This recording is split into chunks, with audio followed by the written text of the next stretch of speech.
Helpful today, harmful tomorrow. It's generally accepted that there is a fine line between genius and insanity. The distinction, fortunately you might say, only applies to a fraction of humanity. The majority of us tend to fall somewhere in the middle, for better or for worse. That being the case, there's another set of more pertinent opposites where the balance is also quite delicate. The line between being helpful and being harmful. One's life, consciously and unconsciously, mentally and physically, is, for the most part, spent traipsing the helpful-harmful middle ground. But, you might say, being deep in helpful territory is a good place to be, so just try to maneuver yourself there. Well, the thing is, you can't be deep in it. It's a narrow corridor where you're never too far away from crossing into harmful ground. In other words, while you might think that being uberly helpful is nothing but good, there's a high chance you'll end up inflicting harm on not only the recipients of the kind act, but on yourself as well. It's like the old adage, give a man a fish and he has food for a day, teach a man to fish and he has food for life. In this particular instance, the potential trouble for the giver is future resentment from the receiver.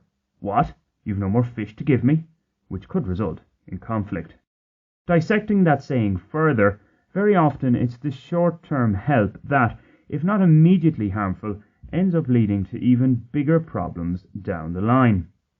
For a pertinent example in light of the times, take the anti-police Black Lives Matter protests in the US.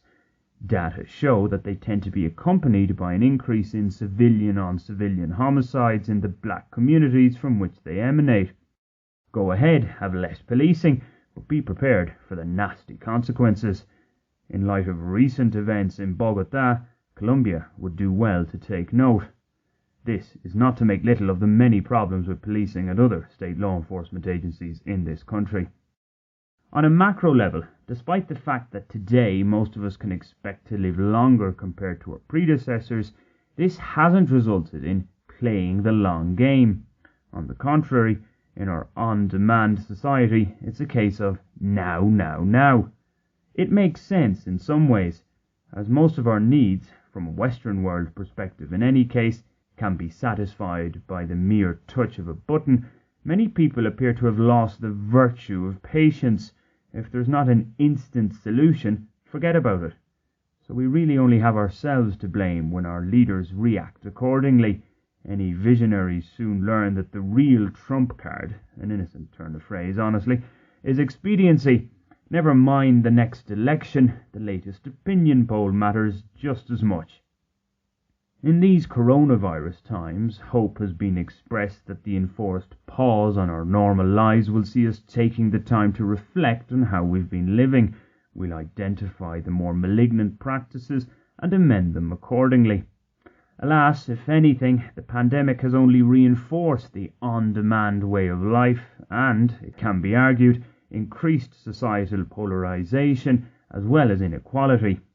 What's more, it has underscored the short-term gain, long-term loss tendency. In the rush to do all that could be done to help those most at risk, very little, if any, thought appeared to have been given to the unintended consequences. Only now, months later, are we seeing some of our leaders finally listening to the dissenting voices who have been at pains to highlight the problems we're creating. Again, this isn't that shocking when seen through the myopic lens that society as a whole tends to use. To use football parlance, we've sacrificed a few playmakers to hold on to a questionable lead. The strategy has backfired, we've been pegged back, and we need to go on the offensive.